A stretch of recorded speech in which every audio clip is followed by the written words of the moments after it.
고린도 전서 6장 1절부터 봉독해 드리겠습니다.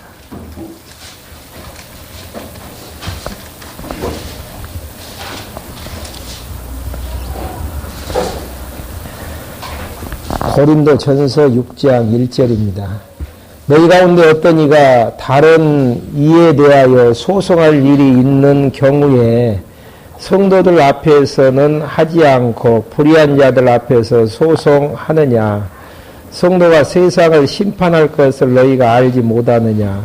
세상이 너희에게 심판을 받을 것인데 너희가 지극히 작은 사건 하나도 판단한 능력이 없다는 말이냐?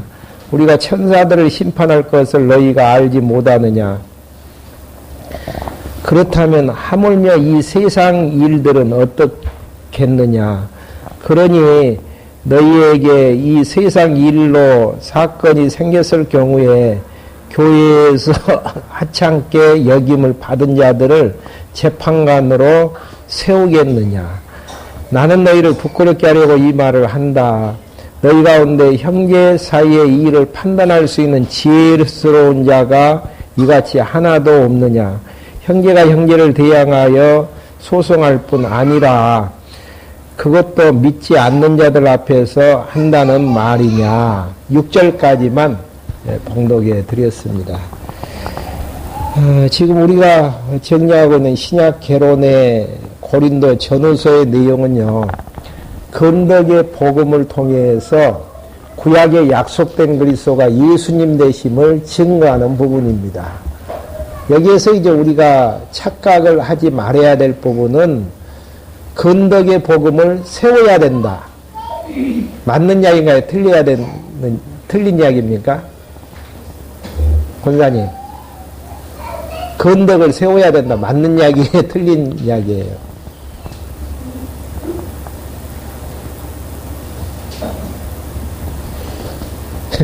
질문이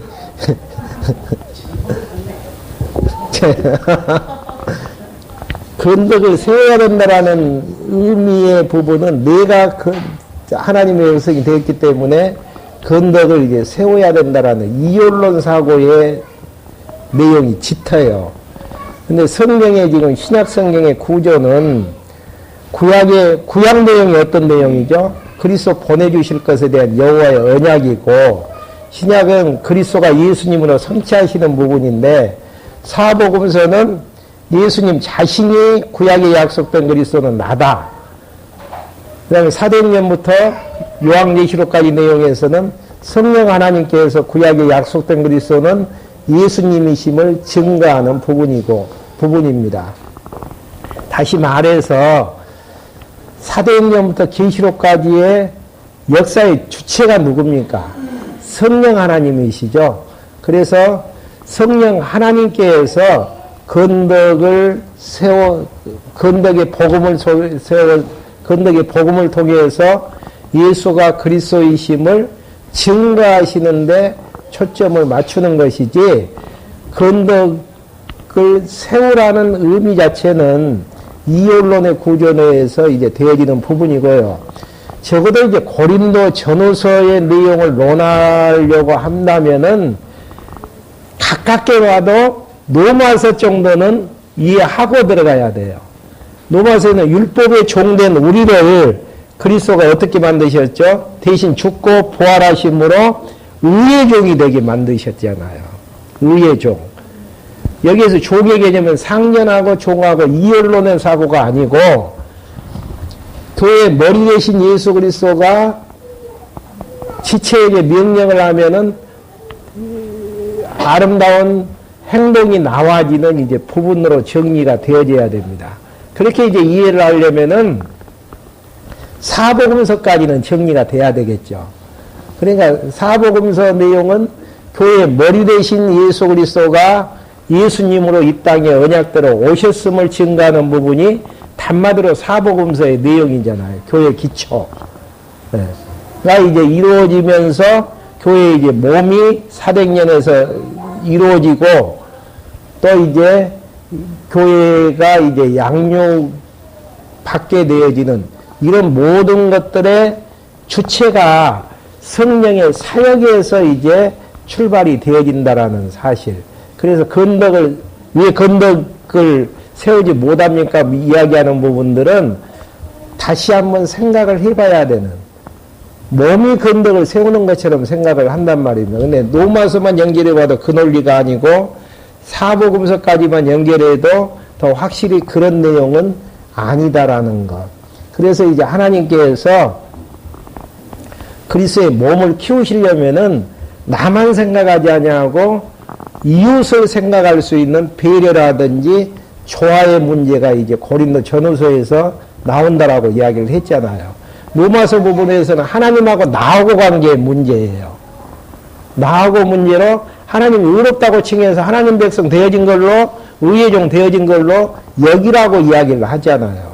그러면 고린도 전후서에서는 나와 하나님과의 관계가 아니고 그걸 전제로 해서 나와 너의 관계를 사랑으로 해서 교회를 세워나가는 이제 이런 부분으로 이제 나누어진단 말입니다. 그러니까 성령 하나님께서 역사를 섭리하시는 가운데에서 지난 시간에 이야기한 것처럼 1장 2장에서 단합을 저해하는 요소가 나오는데, 육신의 소욕이 강한 자들로 교회가 엮어지면 어떤 상태가 이루어집니까? 결국은 깨지고 부서지고 난장판이 되어질 수밖에 없는. 그럼 하나님께서 그런 요소들을 제거하시려면 어떻게 하시겠어요?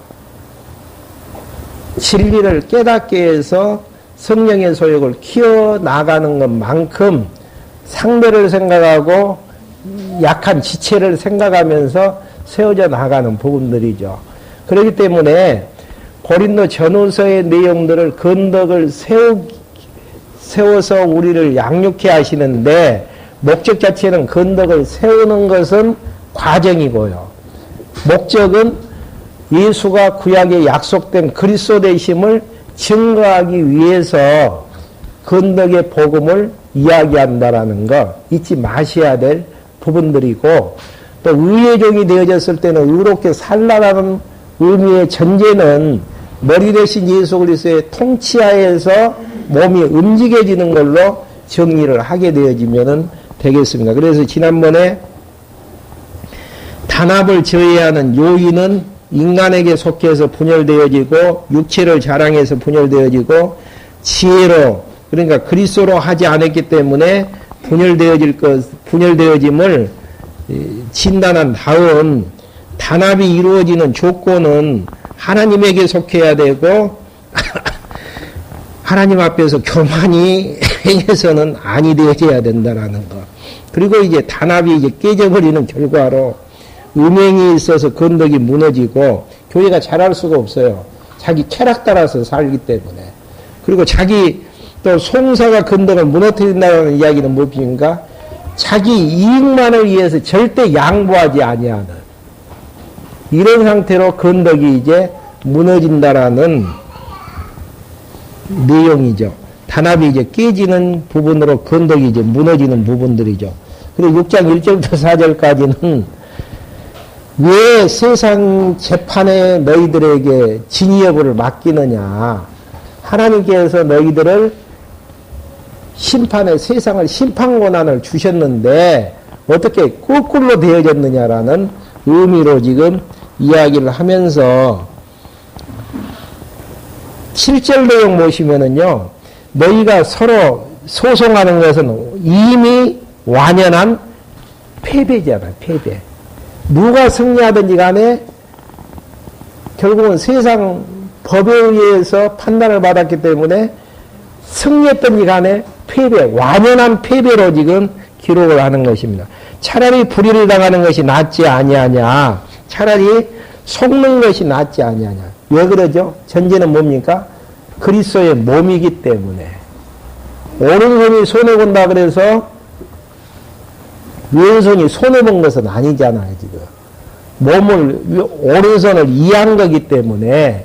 그래서 고린도전후서의 내용은 하나님하고 나하고의 관계를 통한 로마서를 전제로 해서 너와 나의 관계를 사랑으로 이제 정리하고 조화스럽게 정리해가는 모습들이죠.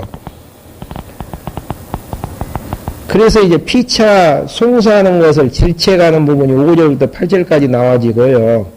불의한 자는 유업이 없음을 이야기합니다. 그러면서 다시 이제 음행에 대한 내용들을 6장 12절부터 20절까지 내면서 성도의 몸은 성전임을 이야기합니다. 하나님이 다시 살리신 몸임을 13절부터 이야기를 하죠. 한번 봐보실까요? 음식은 배를 위하여 있고 배는 음식을 위하여 있다. 그러나 하나님께서는 이것도 저것도 다 없애버리실 것이다. 몸은 음행을 위하여 있는 것이 아니라 주님을 위하여 있으며 주께서는 몸을 위하여 계신다. 이야기도 무슨 이야기죠? 사복음서에 나 있는 머리 대신 예수 그리스도하고 사도행전에서 이제 예수가 그리스도라는 복음에 의해서 교회가 이제 설립이 되어지잖아요. 그 몸 관계를 이야기하는 부분으로 서로 이제 연결되어 있는데 어떻게 자신만을 위해서 자신의 쾌락을 위해서만 사느냐. 주님을 위해서 머리의 뜻대로 머리의 지령대로 이제 살아나가는 게 합당한 부분인데 따로 이제 자신만의 쾌락을 위해서 사는 부분에 대해서 지적하는 부분들이죠. 그러면서 그리스도의 지체이며 한 영임을 15절부터 17절까지 이야기합니다. 너희는 너희의 몸이 그리스도의 지체라는 것을 알지 못하느냐. 그러니까 고린도 전후서의 문제를 푸는 핵심 기절이 너희 몸이 그리스도의 지체라는 것을 알지 못하느냐라는 이야기죠. 네. 머리의 통치를 받고 머리의 생명력을 받는 그런 이제 지체라는 사실. 그리스도의 지체를 가지고 창조의 지체를 만들 수 있느냐? 결코 그럴 수 없느니라. 그러니까 음행이 있고 송사가 있다라는 이야기는 교회를 세울 수 없고 무너진다라는 이야기고요. 그렇게 이제 하지 말라라는 이야기는 성령 하나님께서 교회를 세우기 위해서는 그런 것들을 제할 수밖에 없죠. 제하는 방법이 어떤 방법이죠? 몸을 키우는 방법밖에 없잖아요. 네.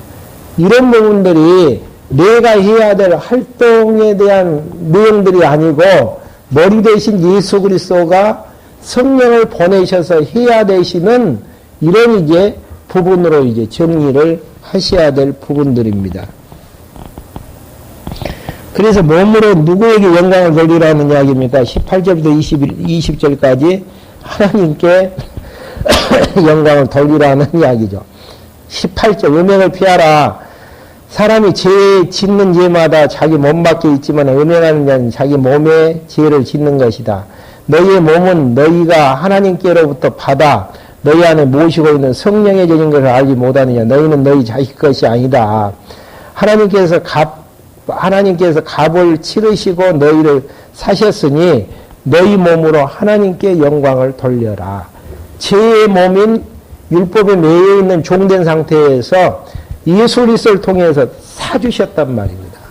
사신 분의 것이기 때문에 너 마음대로 내 몸을 굴려서는 아니 된다라는 의미. 그렇게 이제 되어졌을 때에 건덕이 무너질 것인데 건덕을 세우기 위해서는 그런 부분들을 깨닫게 할 수밖에 없잖아요. 깨닫게 해서 교회를 세우기 위해서는 이런 부분들이 이제 제어져가는 부분들입니다. 그 다음에 이제 단합에 저해되는 문제는 무엇인가? 참 구체적이죠. 예. 그러면 이제 단합을 해서 건덕을 위한 단합이 되어지려면 저해되는 문제만 이제 해결되어지면 되어지잖아요. 그 문제를 내가 해결하는 게 아니고 몸이 해결하는 게 아니고 성령께서 머리를 통해서 그 문제들을 이제 해결해 나가시는 부분입니다. 혼인에 대한 문제가 이제 나와지는데요. 혼인해야 되는 이유를 설명을 해요. 왜 이제 혼인을 해야 되는가? 7장 2절, 5절 한번 봐보시겠습니다. 그러나 음행에 빠질 유혹 때문에 남자마다 자기 아내를 두고 여자마다 자기 남편을 두도록 하여라. 결혼해야 되는 것은 음행에 빠지지 않기 때문에, 빠지지 않게 하기 위해서. 그러면서 5절 너희는 서로 물리치지 마라. 다만 기도할 틈을 얻기 위하여 합의한 얼마 동안을 제외하고 다시 합하라. 이는 너희가 절제하지 못함으로 사단이 너희를 유혹하지 못하게 하려는 것이니라. 구체적으로 이야기하잖아요. 교회를 세우기 위해서는 결혼해야 되는 이유, 음행으로 말미암아서 절제하지 못하기 때문에 그렇게 이제 하라는 이야기고, 부부가 되어졌을 때 기도하는 시간에는 사단의 유혹이 있기 때문에 서로 이제 나누어서 살지 말 것을 이야기하는 부분들이죠. 그러면 이제 7장 7절에서 그럼 결혼을 해야 되는가 안 해야 되는가? 꼭 결혼해야 되나요? 안 하면 왜 안 해야 되고 하면 왜 해야 되는 것인지. 직접적인 내용으로는 음행을 이길 수 있으면 안 해도 돼요. 그러면 못 이기면 해야 되는데, 그것도 이제 내 맘대로 이기고 안 이겨서 하고 안 하고가 문제가 아니고, 7절 한번 봐보시죠. 사도 바울은 어떻게 답변하는지. 나는 모든 사람이 다 나와 같이 갖기를 원한다. 사도 바울은 결혼 않고 살았거든요. 다 그렇게 되기를 원한다. 그러나 사람마다 하나님께 받은 자기 은사가 있어서 이런 사람은 이러하고 저런 사람은 저러하다. 하나님께서 결혼하기로 작정해 놓으셨으면은 짝이 생길 거 아니에요. 네. 그 다음에 짝이 없다라는 이야기는 아직 때가 안 됐든지 아직 작정 밖에 있든지. 네. 그러니까 하나님께서 태어나게 하신 대로 살라라는 이야기예요. 결혼하고 안 하고가 그렇게 중요한 게 아니고, 하나님께서 결혼을 하게 하셨으면 하는 것이고, 안 하게 하셨으면 안 하는 것이고, 그러지만은 안 하는 부분들은 이길 수 있어야 되는 이제 전제가 이제 포함이 되어지는 내용들이죠. 그러니까 결혼에 대한 공고 8절부터 11절까지, 이제 내가 결혼하지 않는 자들과 과부들에게 말한다. 나처럼 그냥 혼자 지낸 것이 그들에게는 좋다. 그러나 절제할 수 없으면은 결혼하여라. 정욕이 불타는 것보다는 결혼하는 것이 더 낫다. 정욕이 불타서 자기 자신만을 위해서 살게 되어지고 교회를 난장판 만들다 보면 교회는 세워질 수가 없는 거란 말입니다. 그러니까 이런 부분들이 이제 저의 요소로 이제 등장하기 때문에 거기에 대해서 이제 이야기를 하죠. 그러면서 불신자하고 신자가 함께 결혼해서 사는데 그 자세는 어떤 자세를 가져야 되는 것인가? 같이 믿어버린 남녀가 믿으면 좋은데 한쪽은 믿고 한쪽은 안 믿는단 말입니다. 그런 부분에 대해서 12절에서 이야기하죠. 나머지 사람들에게 내가 말한다. 이것은 내가 말하는 것이고 주님께서 말씀하시는 것은 아니다. 어떤 형제에게 믿지 않는 아내가 있는데 남편과 함께 살기를 원하면 그 여자를 버리지 마라. 또 어떤 여자에게 믿지 않는 남편이 있는데 아내와 함께 살기를 원하면 그 남편을 버리지 말라. 한쪽에서 버리지 않는, 같이 살기를 원하는데 안 믿는 것 때문에 헤어지지 말라라는 이야기예요. 그 이유는 16절 보시면 아내 된 자여 네가 남편을 구원할지 어떻게 알겠느냐. 남편 된 이여 네가 아내를 구원할지 어떻게 알겠느냐. 하나님의 계획 가운데서 남편을 통해서 아내를 통해서 구원케 하기 위한 깊숙한 비밀이 담겨져 있는데 내 마음대로 안 믿으니까 헤어져야 된다. 믿으니까 같이 살아야 된다. 이런 형식은 없다라는 이야기예요. 하나님께서 결혼하게 하시는 이유가 있어요. 그걸 이제 구원으로 이제 표현을 한 것이죠. 그러면서 17절에서 오직 주께서 각 사람에게 나누어 주신 대로 하나님께서 각 사람을 부르신 그대로 행하여라. 나는 모든 교회가 이같이 모든 교회에서 이같이 명령한다. 부르신 그대로 살라는 이야기예요.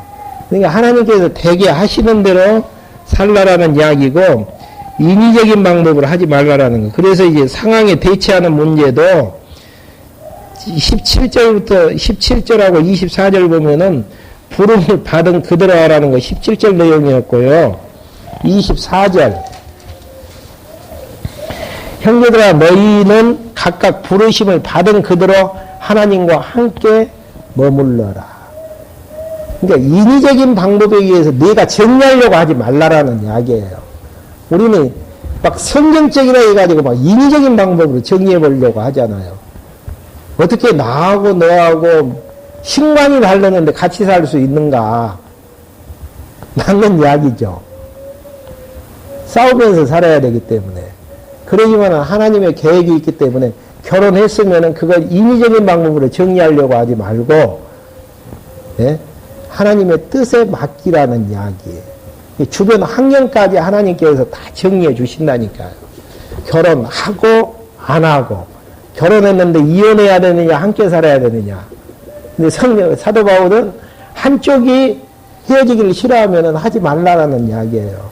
하나님의 뜻이 어디가 있는지 알지 못하기 때문에.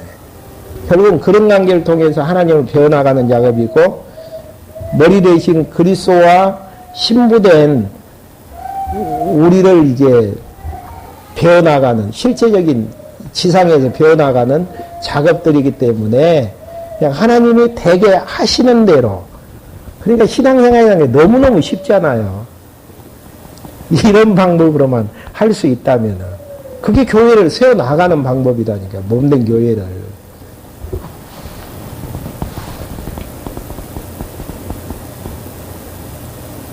그리고 처녀와 기혼자를 권면하는 부분 25절부터 31절까지 조금만 봐볼까요? 처녀에 대하여는 내가 주께로부터 받은 명령이 없으나 주님의 긍휼로 신실한 자가 되어 의견을 제시한다.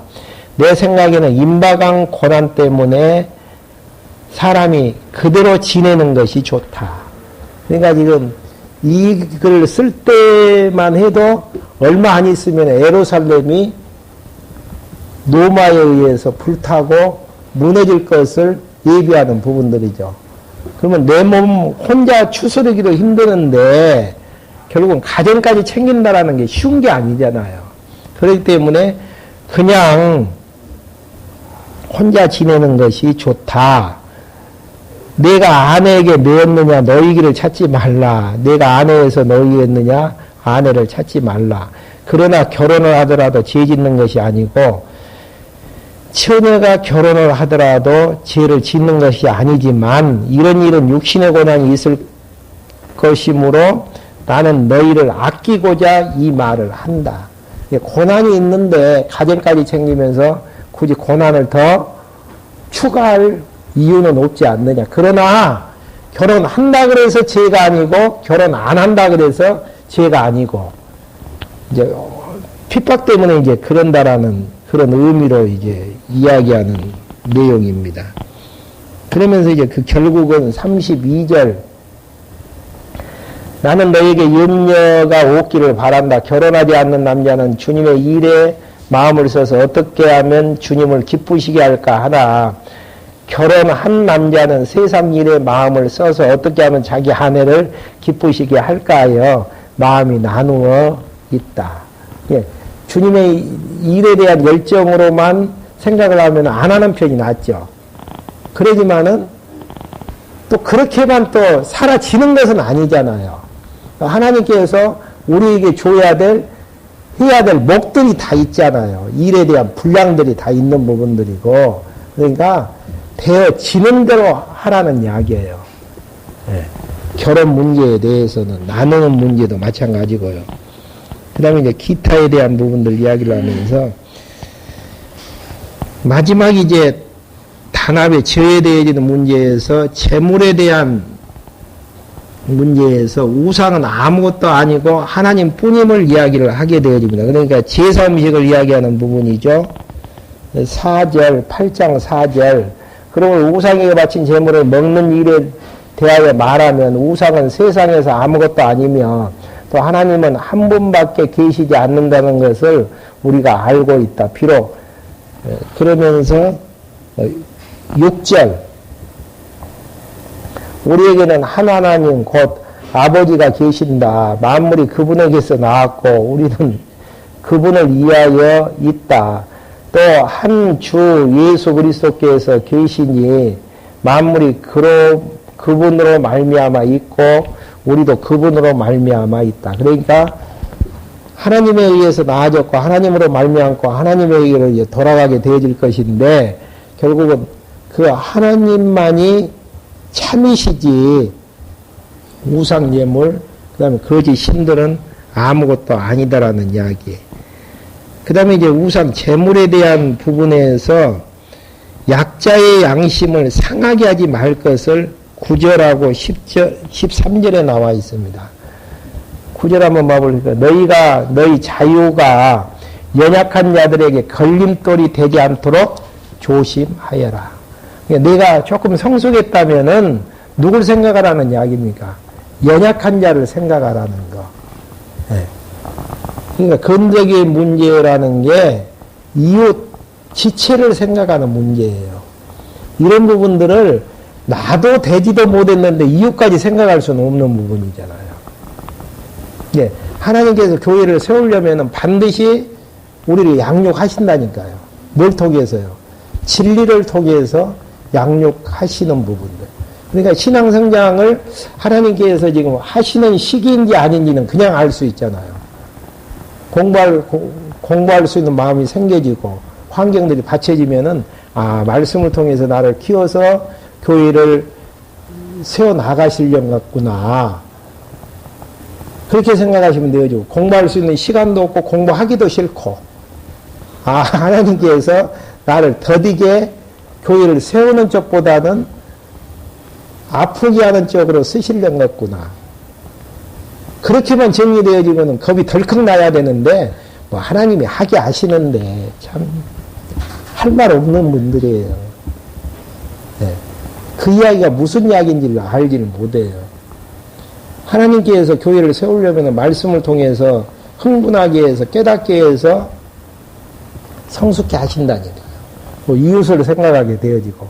근데 나만 생각할 수 있는 사람이라면은 아직 어리다는 이야기고 하나님께서 키우는 과정 속에서 얼마나 아픔을 줘서 키울 것인가에 대한 들 생각하면은 까마득한 부분들이죠. 이렇게 해서 단합에 저해되는 문제를 7장, 8장에서 다루었고요. 그 다음에 두 번째 파트인 건덕을 위한 일치, 9장부터 이제 16장까지 내용인데요. 구약에 대한 모형적인 근거는 이스라엘의 모든 지파가 하나가 되어서 다윗을 기름 부어 왕으로 삼아 나라를 세우게 되어지는 사무엘하 5장을 근거로 하는 부분들이죠. 다윗을 12지파가 하나로 한 왕으로 이제 추대케 되어지는 결국 그게 뭡니까? 너리 되신 예수 그리스도를 중심으로 해서 모든 지체가 하나가 되어지는 그런 부분들. 일치를 이루는 노력 9장부터 10장까지 내용이죠. 일치를 이루는 노력으로 나왔기 때문에 노력해야지요. 왜 웃어요? 노력해야지요. 아니 노력하라고 지금 나와 있는데 타이틀이 문제는 일원론에 의한 노력이냐 이원론에 의한 노력이냐. 이게 이원론에 대한 부분은 노력을 왜 능력으로 해나가는 게 이원론에 의한 노력이고요. 이원론에 대한 부분은 로마서를 전제로 하고 사복음서를 전제로 해서 노력을 이야기하는 부분들입니다. 똑같은 부분이에요. 전도는 해야 됩니까? 안 해야 됩니까? 똑같은 이야기라니까요. 상대방에 대한 긍휼한 마음을 하나님께서 주시면 해지는 것이고 긍휼한 마음이 없고 내 지금 앞가름하기도 힘든 상황이면은 상대방 챙겨줄 일이 뭐가 있어요.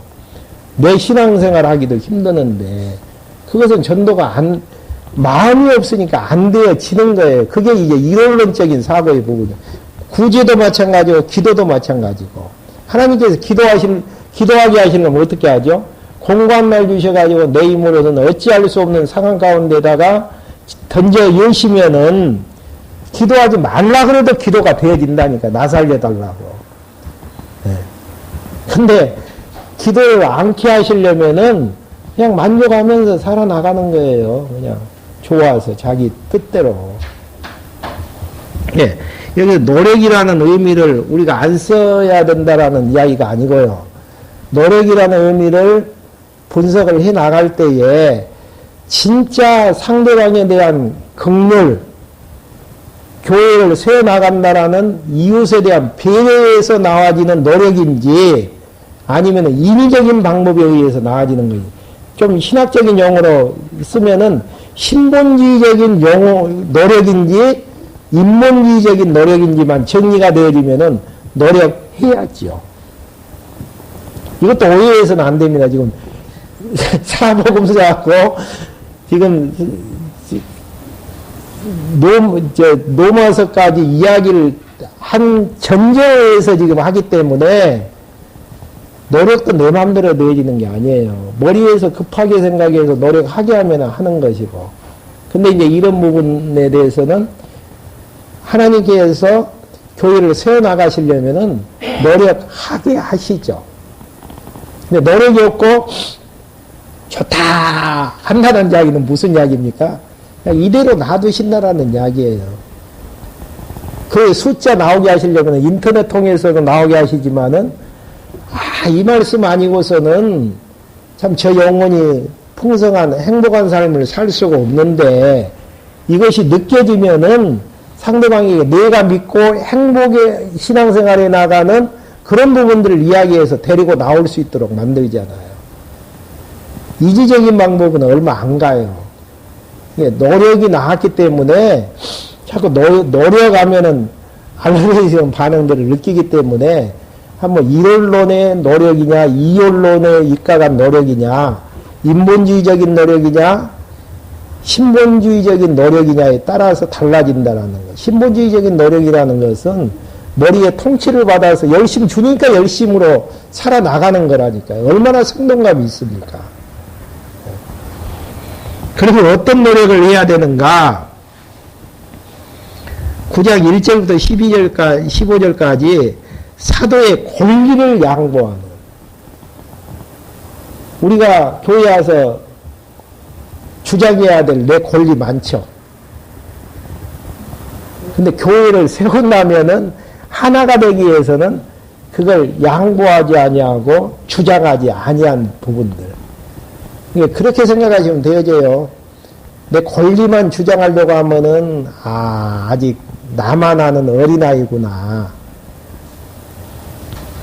권리를 가능하면 포기하려고 하고 어린 자들이 누리면서 살게 하려고 하는 그런 모습이 보여지면은 그래도 하나님께서 나를 많이 키워놓으셨구나. 그렇게 정리하시면 되어집니다. 권리를 포기해야 교회는 세워집니다 해가지고 억지로 만들어가는 작업들이 아니에요, 지금.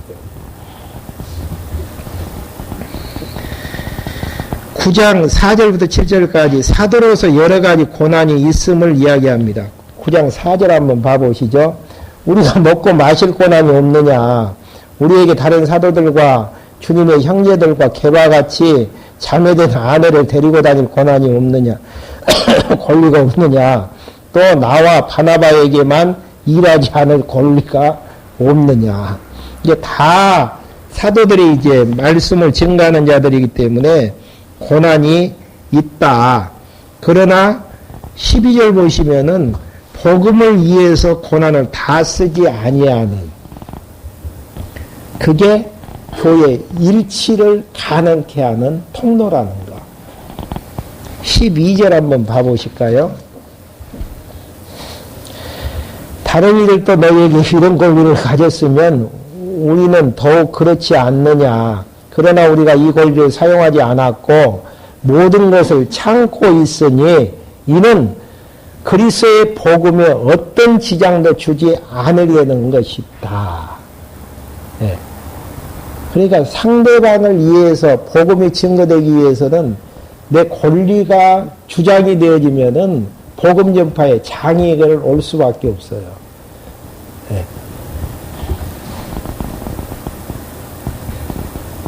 그 다음에 9장 16절부터 27절까지는 사람의 종으로 채신하는 거라니까.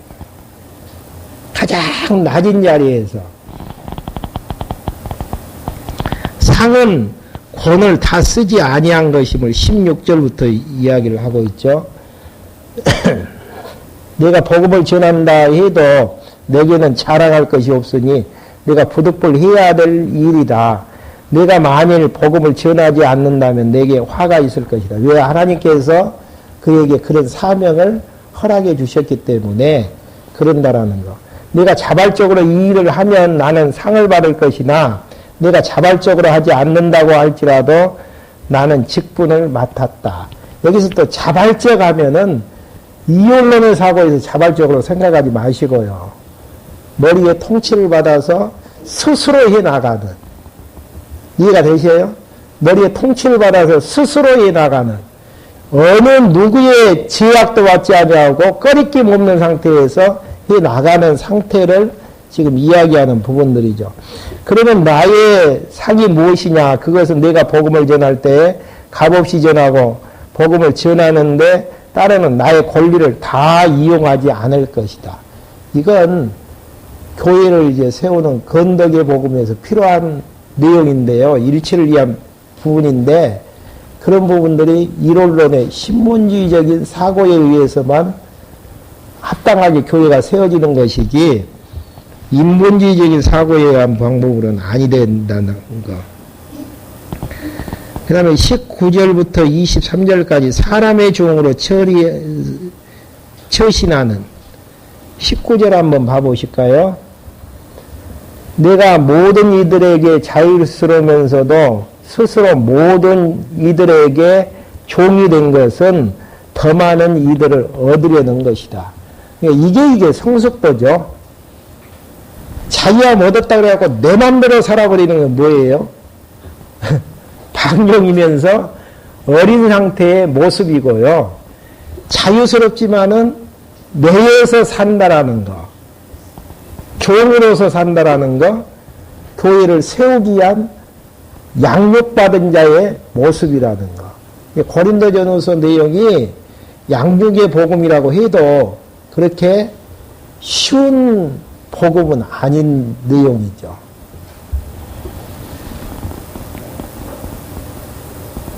그래서 이제 사도는 어디까지 가는가? 27절 한번 봐보실까요?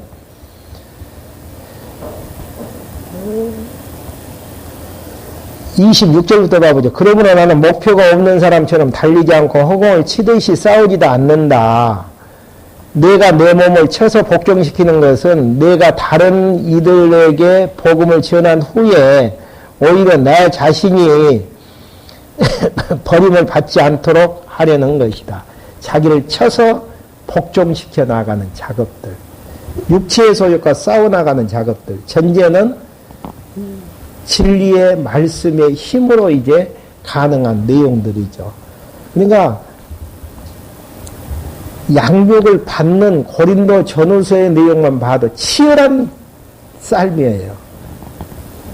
그냥 자기가 얻었으니까 편안하다, 나태한 삶이 아니에요. 교회를 세우는 부분이 그렇게 쉬운 방법은 아니죠. 희생할 수 있는 사람, 고난을 포기할 수 있는 사람, 자기 자신을 쳐서 복종시킬 수 있는, 그러면 정확한 방향, 목표를 가지고 허공을 치듯이 싸우지 않고 정확한 목표를 향해서 달려나가는 그런 분들이 많으면 많을수록 교회는 아름답게 세워져 나가는 것이고, 그러지 못하는 나만을 아는 사람들로 구성이 된다면은 교회는 세우는 쪽보다는 엉망진창으로 이제 가지는 내용으로 판정을 하시면 되어집니다. 그러나 그래서 어린아이처럼 고린도 교회가 됐기 때문에 고린도 교회의 일을 버리십시오 한다 그래고 더 버려지는 것은 아니에요. 성령 하나님께서 키우셔서 내가 하나님 앞에서 만족이 되어졌을 때에 상대방을 생각한다니까요. 그래서 행복론 공부해 보면 그러잖아요. 행복하니까 사랑하는 것인지 사랑하니까 행복해지는 것인지 전자잖아요. 하나님으로 말미암아서 의롭다고 칭해 주시는 행복감에 의해서 상대방을 보살피고 상대방을 대할 수 있는 여유가 생겨지는 부분들입니다. 그러니까 이 부분은 인력으로서는 될 수 없는 부분들이니까요. 건덕을 세우라는 부분이 이원론의 사고서 한다면은 성경 잘 이해하지 못한 부분들이란 말입니다. 근데 이론론의 사고에 의해서 열심히 노력합시다. 이런 부분들은 아름다운 부분들이죠. 그 다음에 광야 사건으로 해고하는, 광야에서 이제 시험을 32페이지로 넘어왔습니다. 조상들이 세대를 받고 광야에서 이제 다 죽은 사건, 5절부터, 그러면 5절, 6절 한번 봐보실까요? 10장 5절, 6절. 이런 일들은 우리의 본보기가 되어 그들이 악을 즐겨 한 것처럼 우리가 악을 즐겨하는 자가 되지 않게 하려는 것이니라. 악 때문에 망했는데, 광야에서 망했는데, 결국은 이제 그것이 우리의 본보기가 되게 하려는 내용이죠. 그 다음에 10절부터 12절 한번 봐보실까요? 광야에서 멸망당하는 자를 거울 삼아 경계하는 부분입니다. 그들 가운데 어떤 이들은 불평하다가 멸망시키는 자에게 멸망을 당하였으니 너희는 그들에게 불평하지 마라. 그들에게 일어난 이 일들이 거울이 되어 말세에 살고 있는 우리를 위한 경고로 기록되었다. 불평불만하다가 망했다. 결국은 우리도 이제 불평불만하면은 결국은 그 부분은 괴로움을 당하고 힘드는 부분으로 가질 수밖에 없는. 그래서 이제 그런 이제 경고를 이야기하는 부분이고요. 세 번째, 타인의 유익을 이제 추구하는, 지금 무슨 내용이죠, 지금?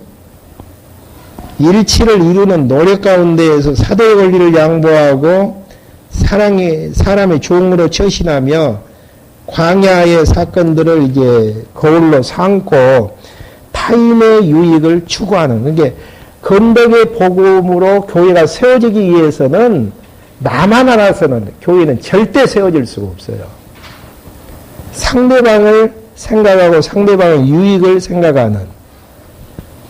그래서 한 가지 예를 이야기하죠. 우상의 재물을 먹어 우상의 교제함을 금하게 되어지는 부분들을 이야기하면서 나보다 남의 유익을 구할 것을 10장 23절, 24절에 나와 있죠. 23절 한번 봐보실까요? 모든 것이 허용되나 모든 것이 유익한 것은 아니며 모든 것이 허용되나 모든 것이 덕을 세우는 것은 아니다. 중요한 부분은 어린 자는 모든 것이 허용된 자유자다 그래서 다 해버리려고 해요. 나만 생각하면서 자유자니까. 그러지만은 성숙한 자, 교회가 세워지려면 성숙한 자가 있어야 되는데 성숙한 자는 약자를 위해서 생각을 하고 어떻게 하면은 교회가 세워질 것인가를 생각하면서 생활에 나아가는 이제 그런 부분들이죠. 그러면서 누구든지 자기 유익을 구하지 말고 남의 유익을 구하라. 남의 유익을 구하라는 거. 남의 유익을 구하는 게 교회 유익을 위해서 하는 것이고 교회 지체를 위해서 이제 해나가는 부분들이고 이런 노력들이 필요하다는 이야기예요. 근데 우리는 노력이라는 이야기 하면은 이것은 인본주의 사고 부정을 해버리잖아요. 예, 나에게 열심히 내 마음속에서 열심히 안 나와진다라는 이야기는 무슨 이야기입니까? 복음에 대한 열정이 약하다는 이야기죠. 복음에 대한 열정이 약하다는 이야기는 복음에 대한 깨달음이 약하다는 이야기고 나밖에 알지 못한다라는 이야기고. 교회를 이제 세워나가는 방법은 타인을 위해서 약자를 위해서 살 수 있는 정도로 양육감을 받아야 돼요. 그래야 교회는 이제 세워질 수밖에 없고 성령 하나님께서 그런 방법을 통해서 이제 그렇게 해나가시는 내용들이죠. 그러면서 만사를 하나님의 영광과 인간의 구원을 위해서 하라고 공고하는 부분입니다. 31절 그러므로 너희는 먹든지 마시든지 무엇을 하든지 다 하나님의 영광을 위하여 하여라. 너희는 유대인이나 헬라인에게나 하나님의 교회에서나 거치는 자가 되지 마라. 나는 모든 이들을 기쁘게 하려고 또 나 자신의 유익을 구하지 않고 많은 사람의 유익을 구하니 이는 그들의 구원을 받게 하려는 것이니라. 예, 상대방을 위해서 상대방의 영혼을 위해서 상대방의 유익을 구하게 되어지는. 그러니까 말씀으로 이 정도까지 되어지려면은 쉬운 게 아니죠. 예. 안 하시겠다는 이야기예요.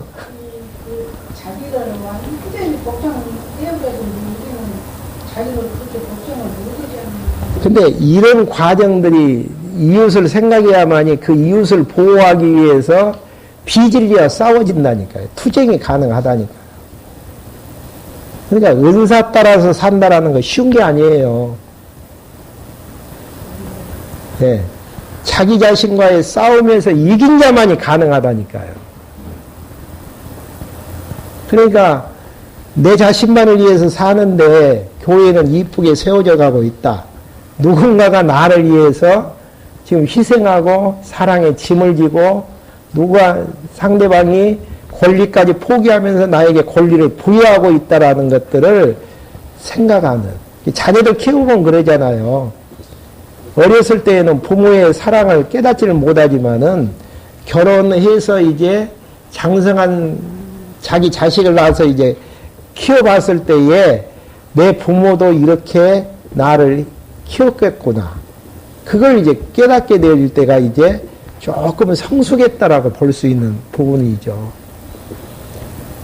그러니까 참 우리의 싸움 자체가 참 평생을 걸어야 되는 싸움이죠. 쉬운 싸움은 아니에요. 얼렁뚱땅 공부해가지고 자유자다. 하나님이 죄 지으면서도 하게 하신다. 물론 맞죠. 사단을 통해서 죄 짓게 하시죠. 근데 거기에서 간과하지 말아야 될 부분은 하나님이 죄를 짓기 위해서 어떻게 하시려는 부분입니까? 교회를 세우는 쪽보다는 헐기하기 위한 내용으로 나를 도구로 쓴다라고 생각을 그렇게만 정리만 해도 그렇게 죄 지으면서 하나님이 하게 하셨다고 좋아할 필요는 없는 부분들이죠. 얼마나 성숙한 자가 세워놨던 교회인데 나를 통해서 무너뜨려진다라고 생각을 하면은 다시 하나님 앞에서 정리할 필요가 있는 부분들이고 정리가 안 된다라는 이야기는 아직 뭐 어린아이니까 어쩔 수 없는 부분이 말할 가치도 없는 부분들이죠. 교회를 세우려면은 상대방을 이해하고 교회를 이해한 자들이 많이 생겨진다니까요. 근데 교회가 헐어지고 난장판 만들려면은 고만고만한 유치원생들만 모여가지고 시끄럽게 만들어지는. 그게 우리 교회를 아름답게 세웁시다. 주님은 몸된 교회입니다. 이렇게 정리해가지고 되어질 부분은 아니고 하나님께서 여기에서 이제 어떻게 하면 키워지고 어떻게 하면 어떤 문제 때문에 무너지는가에 대한 내용들을 통해서 다 진단을 하게 하시고 하나님께서 교회를 아름답게 성령 하나님으로 이제 세워져 나가시는 모습들이 나와지죠. 그 다음에 일치가 이루어지는 요건. 한번 생각 한번 해보죠. 일치가 이루어진 요건이 유전에 매이지 아니한다. 만찬을 합당하게 참여한다. 지체 은사들을 시행한다. 좀 밑에 구조가 이해가 가지는 부분이니까 누가 한번 정리를 한번 해가지고 이야기 한번 해 주실래요? 시간 다 됐네요.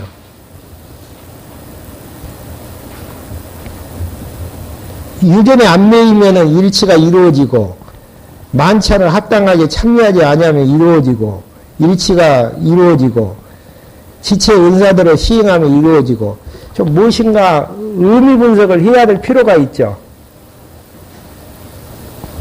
한번 숙제 한번 해갖고 오십시오.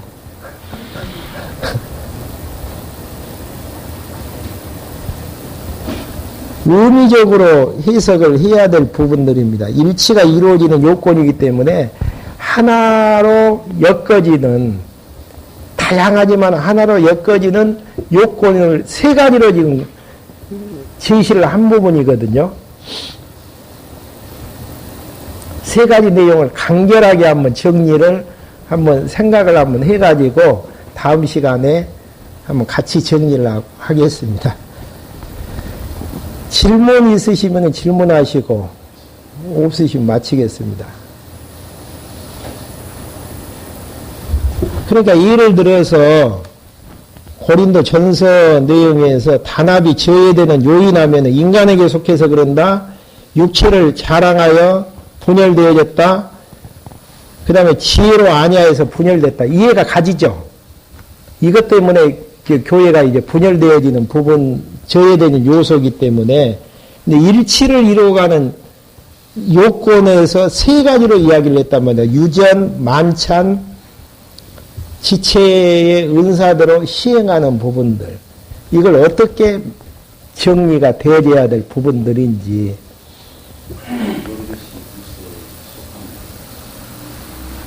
근데 머리 대신 예수 그리스도는 전제예요, 전제. 네. 전제에서 이 내용을 의미를 파악을 해야죠. 신령한 의미로 유전의 은행인 걸 상주하고 일국에는 그림자를 나오고, 그리고 아까 지체 은사대로 시행하는 것도 로마서에서 말하는 의로. 그러면 만찬은요?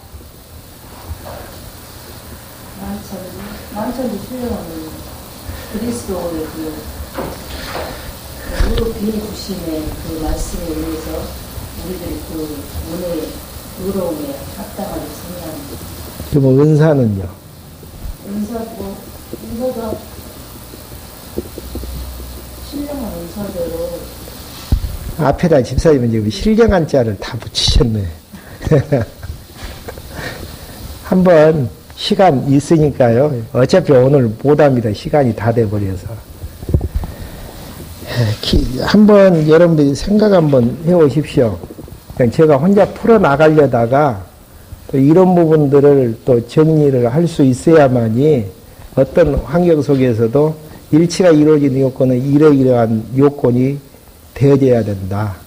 그렇게 하지 아니하면 안 되어진다. 근데 유전, 만찬, 은사, 그렇게 지금 뭐 이 용어로서는 좀 이해가 잘 안 가지는 부분들 아니겠어요, 지금? 근데 이제 의미 분석에 의한 성경 개론에서는 일치가 이루어지는 요건이 11장에서 12장까지 내용에서 그 주제에서 풀 수밖에 없는 부분들이죠. 기도하시겠습니다. 하나님 아버지, 저희들 이 시간에 불러 모아주셔서 교회를 세워나가시는 성령 하나님의 사역을 통해 구약에 약속된 그리스도가 예수님 되심을 다시 한번 확인할 수 있도록 인도해 주심을 감사함을 드립니다. 성령 하나님께서 예수가 그리스도라는 복음을 통해서 교회를 설립하시고 설립된 교회를 의롭다고 칭하시는 양육의 복음과 또 교회를 세워나가시는 복음을 통해서 양육해 나가시는 내용을 통해 하나님을 계시해 주심을 감사함을 드립니다. 계시된 하나님을 통해서 하나님의 여호와 되심을 바로 알고 경외해 나갈 때 부족함이 없도록 인도해 주시옵소서. 예수 그리스도의 이름으로 기도했습니다. 아멘.